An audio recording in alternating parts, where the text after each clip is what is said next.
Ce n'est qu'ainsi, chers étudiantes et étudiants, que vous pourrez vous définir, que vous pourrez vous situer, prendre des positions en connaissance de cause et en connaissance de vous-même. Ce n'est qu'ainsi que vous pourrez jouer pleinement votre rôle, pas seulement de cadre ou de manager, mais aussi en tant que citoyen du Maroc, en tant que citoyen du monde. Mesdames, Mesdemoiselles, Messieurs, je ne pense pas que ce soit nécessaire de présenter professeur Ramadan. L'affluence d'aujourd'hui est celle habituelle lors de chacune de ses sorties publiques en est la preuve. Mais comme il est d'usage de présenter nos intervenants, permettez-moi, chère audience, de donner un très bref aperçu sur sa biographie. La question qui se pose à nous de façon encore plus pressante que jamais est la suivante. Qu'est-ce qu'être un citoyen dans un pays majoritairement musulman? Et d'ailleurs, l'est-on vraiment? Il est communément admis que la citoyenneté renvoie à des valeurs partagées par tous. La tradition musulmane, jusqu'à ceux des écoles, c'est-à-dire on commence avec Malik, celui qui est votre référence, et on continue avec Abu Hanifa, on continue avec Ibn Hanbal, avec Shafi'i. Toute cette tradition-là a mis en évidence un principe majeur de taklif, c'est-à-dire vous êtes responsable. Vous ne pourrez pas, devant Dieu, dire que votre responsabilité c'était le voisin. Le principe fondateur par rapport à la mort, il est celui-ci, ça fonde une citoyenneté déterminante. Chacun d'entre nous sera devant Dieu tout seul et répondra de ses actes. Dieu ne demande pas plus que ce qu'on peut porter, mais ce qu'on doit porter, on doit le porter. Et la citoyenneté, c'est porter ce qu'on doit se porter dans la collectivité. Principes sur lesquels il n'y a pas, de ce point de vue-là, à essayer de tordre les textes, à essayer principe de dignité, principe de liberté, principe de responsabilité. Voilà les éléments sur lesquels nous avons à mettre la ville avec les compagnies et les corporations et les multinationales. Alors, on peut rêver en disant ça ne devrait pas arriver. Moi, je ne suis pas en train de dire, je ne suis pas dans le monde de bisounours. La raison d'État, on sait ce que c'est. Les réalités quotidiennes, on sait ce que c'est. La question n'est pas de nier qu'il faille composer, la question est de savoir a-t-on l'intention de réformer.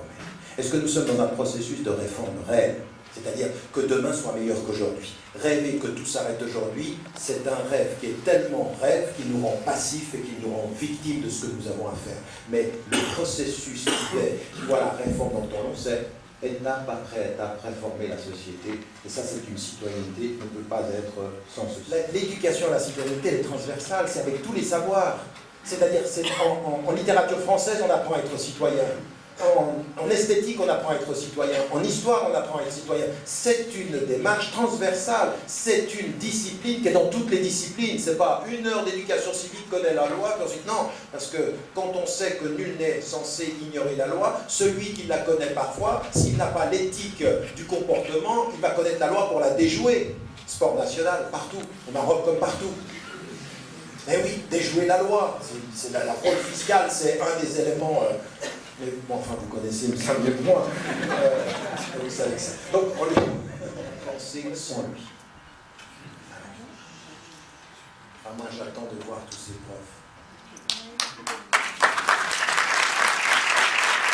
Penser sans lui, c'est-à-dire à devenir un être autonome.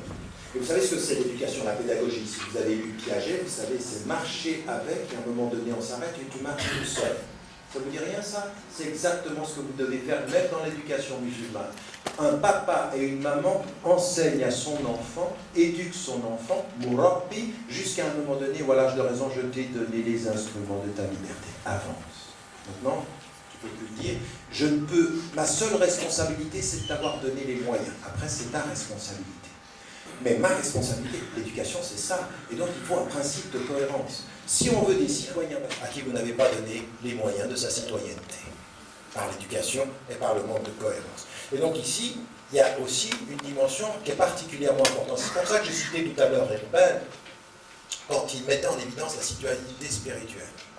Parce qu'il c'est aussi une dimension qui est particulièrement importante, parce que l'autonomie, ce n'est pas uniquement une autonomie intellectuelle, c'est une autonomie de l'être, c'est une autonomie du bien-être. Ça aussi, il faut que nous réconcilions ceci. Il faut arrêter d'être fier d'être marocain dans sa culture parce qu'on est généreux. Oui, parce que nous, ça, on aime bien. On est généreux. On a enseigné au monde entier la générosité, et c'est vrai. Mais aujourd'hui, la question de la citoyenneté, elle n'est pas simplement dans la générosité, elle est être fier de pouvoir. On est ici, sur Terre. Et ça veut dire que chacun d'entre nous, c'est vraiment concret, ça, cette citoyenneté-là. Ça commence devant un miroir. Vous savez pourquoi? Parce que Dieu ne change pas ce qui est en un peuple avant que vous changiez ce que est en vous-même, et ça veut dire devant le miroir. Ça veut dire là, maintenant, on se regarde dans le miroir de sa propre conscience et on se dit, mais comment voulez-vous que le Maroc change si pendant les derniers mois, j'ai pas su être courageux, j'ai pas su être solidaire, j'ai pas su servir la communauté et j'attends que le Maroc soit meilleur. On continue. Là, t'as même pas attaché ta chamelle. Là, t'as laissé ta chamelle et puis tu la regardes partir et elle reviendra. Maintenant, elle revient. Le prophète Rasul est allé attache et puis tu verras après ce que Dieu fera de toi. Inch'Allah, c'est la main.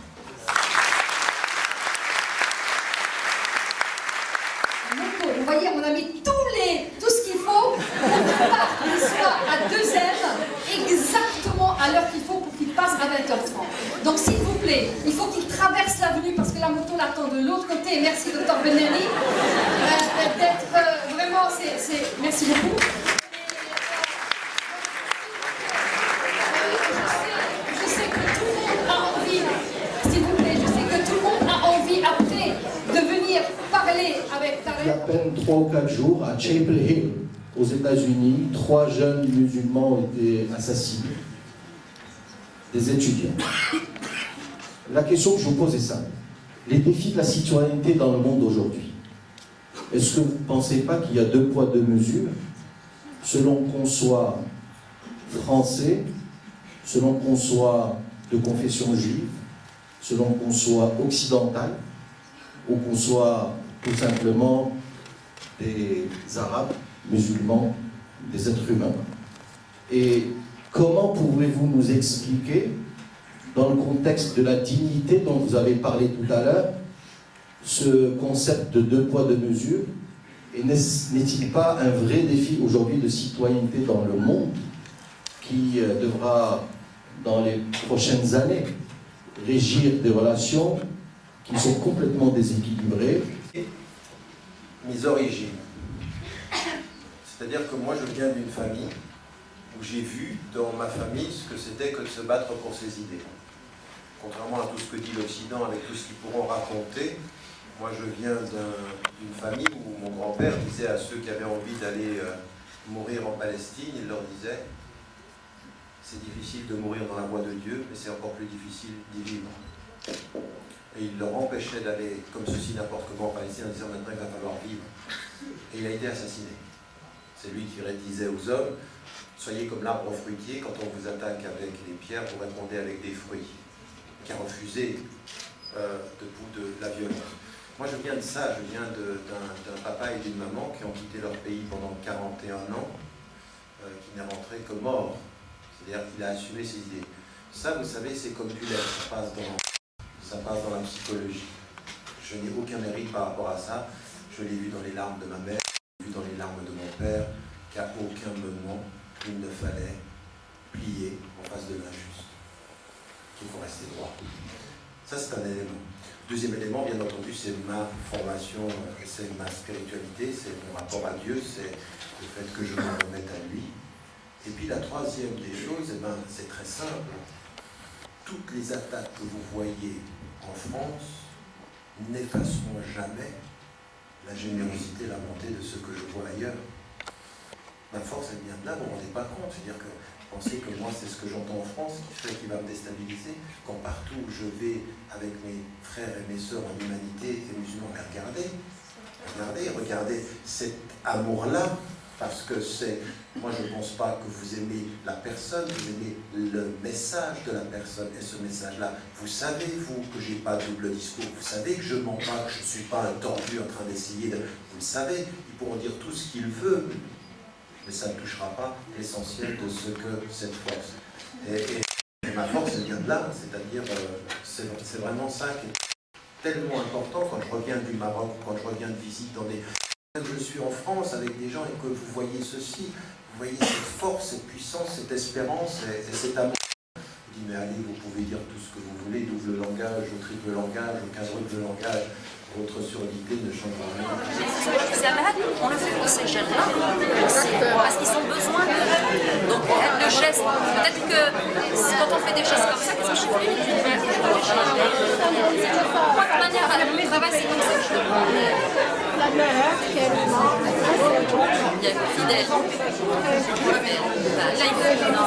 Il